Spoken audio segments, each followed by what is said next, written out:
Thinking Aloud. Conversations on the leading edge of knowledge and discovery with psychologist Jeffrey Mishlove.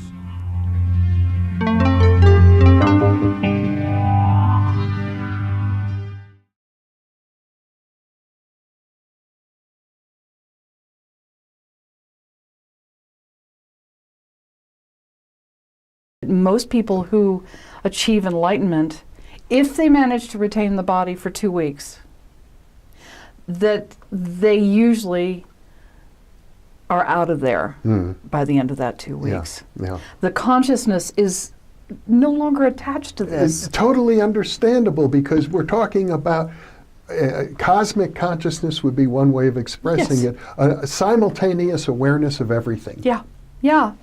And I've had the personality drop even during the day. It just happens sometimes. The cape just goes away, and then she comes back. And it wasn't until I started writing the book in 2014, the E Word, that the resolution finally showed up. That there is a middle ground between the human tormented, yearning place and egoless enlightenment.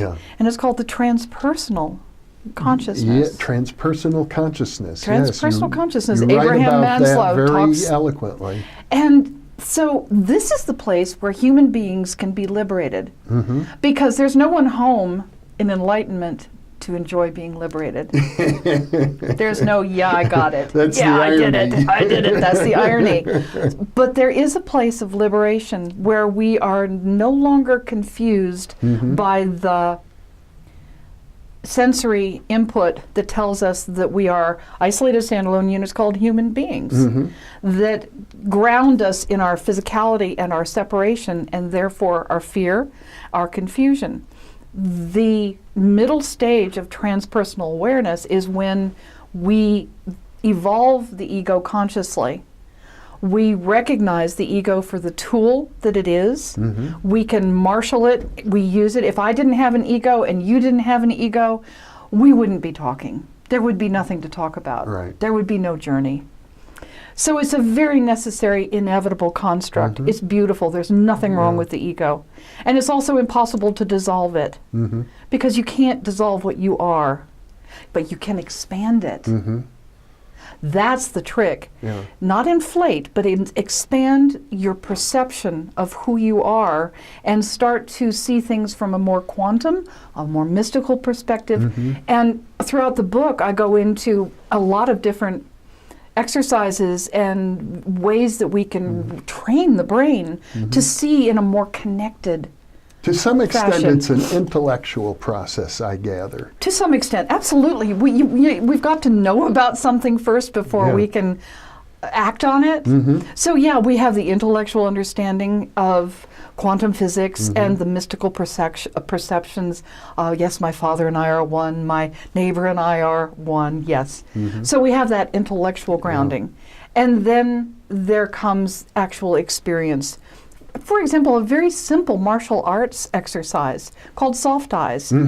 Martial artists are trained to not fixate their gaze on their opponent, but to just look in that direction, but softly, not fixedly, which opens up the field of vision to almost 360 degrees, so that an attacker coming from the sides can't surprise you. But what it also does is, taking a soft-eyed view, begins to train the brain to think in a more surround way. And it's also, in soft eyes, is a way that we can take the intellectual knowledge of quantum physics.